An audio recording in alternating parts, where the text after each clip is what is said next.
और क्या बता रहे हैं एक बार बजा बता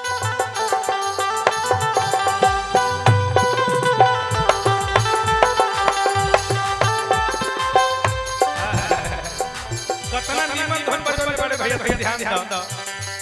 कहत तारी हमरा से दिन भर चाहे कि दिन भर चाहे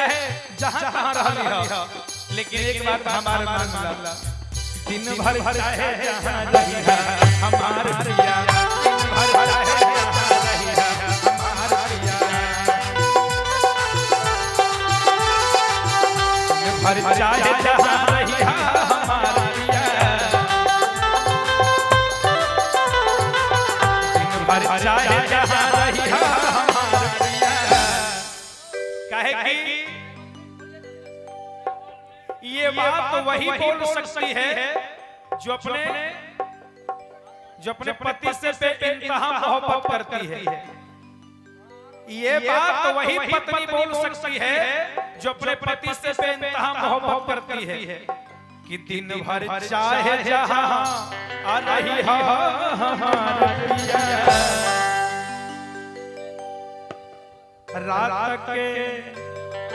रात के घर चलिए रात के घर चलिए रात के घर चलिए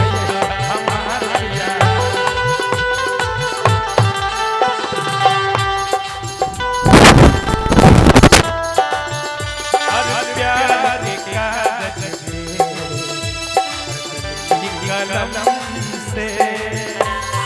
पहली बार नाम लिखा पहली बार सलाम लिखा मैंने कदम है रूह के नाम मैंने कदम है रूह के नाम प्यार का गजबे प्यार का गजबे कलम से अरे पहली बार नाम लिखा पहली बार नाम लिखा मैंने कदम है रूह के नाम मैंने कदम है रूह के नाम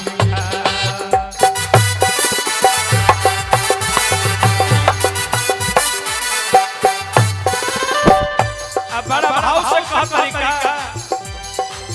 जब हम करबै सोलह सिंगरवा जब हम करबै सोलह सिंगरवा जब हम करबै सोलह सिंगरवा भैया हो बड़ा भाव से कहते कि जब हम सोलह सिंगार करे तो वही लगे तू अरे जब हम करबै अरे सोलह सिंगरवा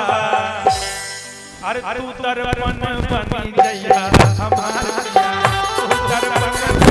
जइया हमार प्रिया तू दर्पण बनी जइया हमार प्रिया दिन भर चाहे जहां रही है हमार प्रिया दिन भर चाहे जहां रही है हमार प्रिया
घर चलिए हमार कहता रे ये तने ना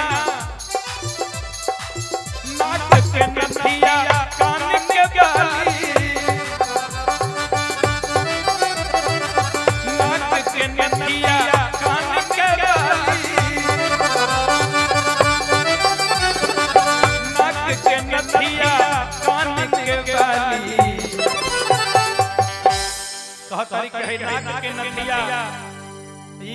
है कान के बाली और नाक के नथिया और कान के बाली कबो कबो इजहार करे कबो देखो नियत ठीक नहीं है हां ना एक बात याद रखिएगा निशा ए निशा तहर हिस्सा एने बाबा मत देखो कहल चाहता नी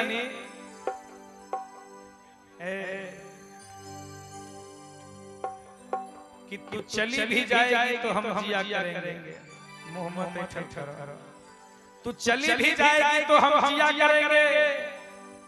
जब जब तेरी याद आएगी तो तेरे गम में हम रम पिया करेंगे ये मत समझना कि ये धोती वाला है ये गेंडा स्वामी है हाँ ना तू चली भी जाएगी तो जिया करेंगे जब जब तेरी याद आएगी तेरे गम में रम पिया करेंगे हम मर भी जाएंगे तो याद रखिएगा निशा जी यमराज के भी मोबाइल से तेरे मोबाइल पर हम मैसेज किया करेंगे है ना अरे नाक के नथिया अरे कान के बाली अरे नाक के नथिया अरे कान के बाली अरे कान के बाली तोहरा बिन सब अधूरा हमारा